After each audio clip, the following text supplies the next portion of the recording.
ये गांव कनेक्शन करते करते नीलेश मिश्रा अचानक एक ऐसी दुनिया में जो बहुत तेज रफ्तार से चलना चाहती है, जो 2020 क्रिकेट के बाद 10 ओवर क्रिकेट खेलना चाहती है, वो स्लो हो गए।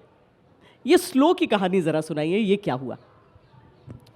जब मैं पलट के देखता हूँ तो मुझे लगता है कि ये हमेशा से मेरे जीवन का सुर था, बस इसको नाम नहीं दिया था। चाहे वो जिस तरह की मैं पत्रकारिता करता था या जिस तरह के गीत लिखने की कोशिश की या जिस तरह का कंटेंट किया। और जब मैंने गांव में रहना शुरू किया 2018 के आसपास, तो मैंने अपने घर का नाम वो रखा जो मैं महसूस करता हूँ जब मैं वहाँ हूँ, विच इज़ स्लो। और वहाँ से ये यात्रा शुरू हुई गांव से दुनिया को देखने की, क्योंकि मैं बम्बई छोड़ के आ गया था। अब मैं उस गांव से एक स्लो जगह से इस दुनिया को देख रहा था, और पहले ये मान चुका था कि अब मैं वो दुनिया छोड़ के आ गया हूँ और मेरी वहाँ की पारी ख़त्म हो गई है, और I was content with it, मतलब जानबूझ के। लेकिन जब एक बार पंकज त्रिपाठी और मैं जो तब तक मिले नहीं थे, सिर्फ फॉलो करते थे एक दूसरे को, तो मैंने कहा भाई मैं बम्बई जा रहा हूँ, तो अब आखिरकार मिल लेते हैं। वो बोले कि मैं तो आपके शहर में हूँ। तो मैंने कहा कल गांव चलते हैं, और हम गए और फिर रास्ते में थोड़ा बात करते रहे। और जब वो चले गए तो मैंने कहा कि ये तो अच्छा हो गया, इसको शो बना देते हैं, और चूँकि स्लो में हुआ है तो इसको द स्लो इंटरव्यू का नाम दे देते हैं।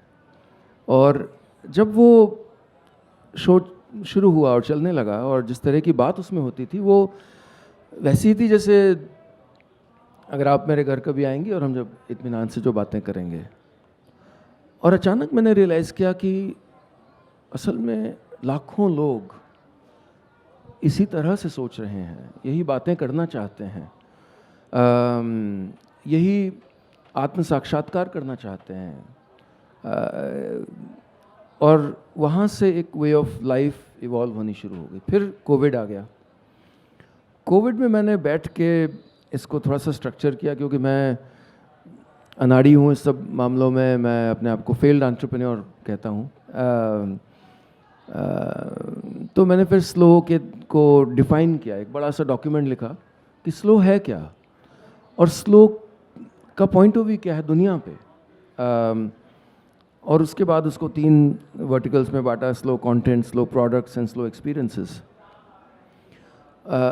और सोच यही है कि अगर हम अपने जीवन में ठहराव, सरलता, इत्मीनान, रूटेड बने, थोड़ा सेंटिमेंटल रहें, उसको जाने न दें, एक better way of food consumption, content consumption, algorithms से कैसे, स्लो का एक पॉइंट ऑफ व्यू है एल्गोरिदम्स पे। स्लो का पॉइंट ऑफ व्यू है कि अगर आप एक ऐसी कंपनी की मार्केटिंग कैंपेन देख रहे हैं जो कह रही है कि बच्चों को 3, 4, 5 साल की उम्र में कोडिंग सिखा देना चाहिए वरना उनका भविष्य बर्बाद हो जाएगा, तो स्लो उसके खिलाफ खड़ा रहे। ये बात बताए कि नहीं, बच्चों को बचपन में मिट्टी में खेलना, तितलियों के पीछे भागना, फूलों को सूंघना, ये उनकी ब्रेन को डेवलप करता है और उनके पूरे जीवन पर असर डालता है। तो धीरे धीरे एक वे ऑफ लाइफ इवॉल्व हुआ और एक वे ऑफ थिंकिंग इवॉल्व हुआ। और मैं तो जब मैं बम्बई छोड़ के लखनऊ आया तो, और उसके बाद गांव गया, तो मुझे लग रहा था कि एक हाईवे है और हाईवे से मैं उतर गया हूँ स्वतः अपनी इच्छा से, और एक मैं अपनी पगडंडी पे चला जा रहा हूँ अकेला। लेकिन एक पॉइंट पे जब पलट के देखा तो बहुत से लोग थे जो उसी तरफ जाना चाह रहे थे। शायद ये बातें हुई नहीं थी कि बच्चों का बचपन कैसा होना चाहिए, और कई चीज़ों को वेस्टर्न फिलॉसफी ने छोड़ने के लिए हमें उकसाया था। किस तरह का साहित्य हो, बच्चे क्या पढ़ें, बच्चों का कंजम्पशन कैसा, उनके खिलौने कैसे हों, कि अगर गाँव के कोई लकड़ी के खिलौने बनाता है तो उसको एक नीची नज़र से देखा गया था कि अगर कोई लोकगीत सुनता है, या लोकगीत में भी कहानियाँ हैं, लोकगीत से पावरफुल स्टोरी टेलिंग है नहीं। और तो धीरे धीरे एक दुनिया उभर के आने लगी। एक चीज़ हालांकि देखिए उसी समय में ये संगीत इतना फास्ट हो गया है जब हम स्लो की बातें कर रहे हैं। स्लो और फास्ट का युद्ध लगातार चलेगा। और उसमें चॉइस हमारी है कि हम स्लो होना चाहते हैं, फास्ट होना चाहते हैं। वैसे तो देखिए ना कि ज़िंदगी में सबसे तेज़ जो होता है वो एक हादसा ही होता है। अच्छी चीज़ें समय लेती हैं, जैसा हमेशा कहा जाता है। पर नीलेश, आप तो आपने रिपोर्टिंग की है, और एक रिपोर्टर के तौर पर मेरा ख्याल है आपने युद्ध भी कवर किया है, करगिल युद्ध आपने कवर किया है।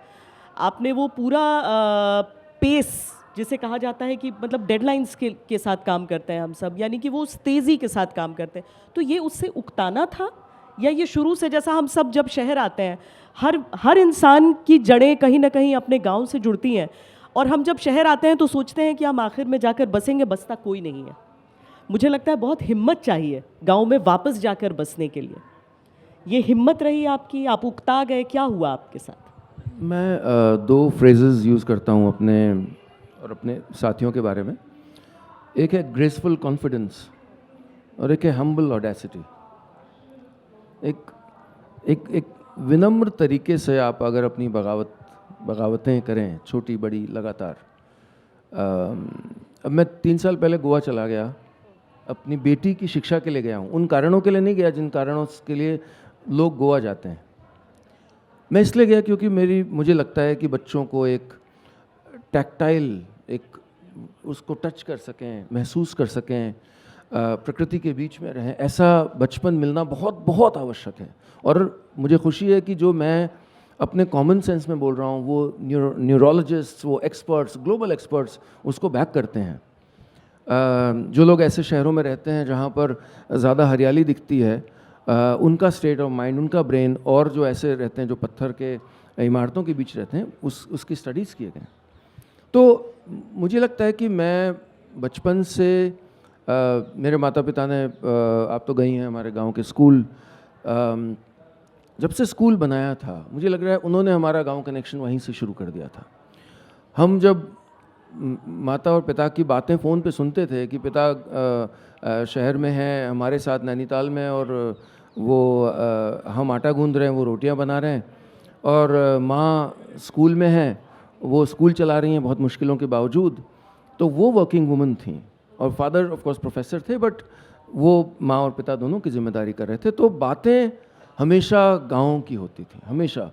और वो थी ऐसी कि ईंटों भरा ट्रक आ रहा है और किसी ने रास्ता काट दिया है और वो ट्रक रुक गया है, बट ये इन आवाज़ों ने कि गन्ना उग गया है, गन्ना कटने वाला है, या धान में कीड़ा लग गया, ये हमारा एम्बियंस था।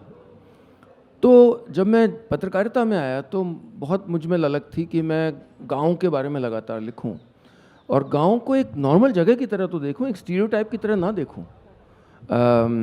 और वो करते करते फिर वो मुझे लगा कि मेरी जो नेचुरल पर्सनालिटी थी, क्योंकि मैं उस युग से आया हूँ जहाँ पर तब ब्रेकिंग न्यूज़ शब्द ईजाद नहीं हुआ था। मैं एपी में था, मेरे साथी रॉयटर्स में थे, एएफपी में थे, और हम लोग compete करते थे, और कौन जीता कौन हारा ये सिर्फ हम 3 एजेंसीज़ को पता होता था, दुनिया को भी नहीं।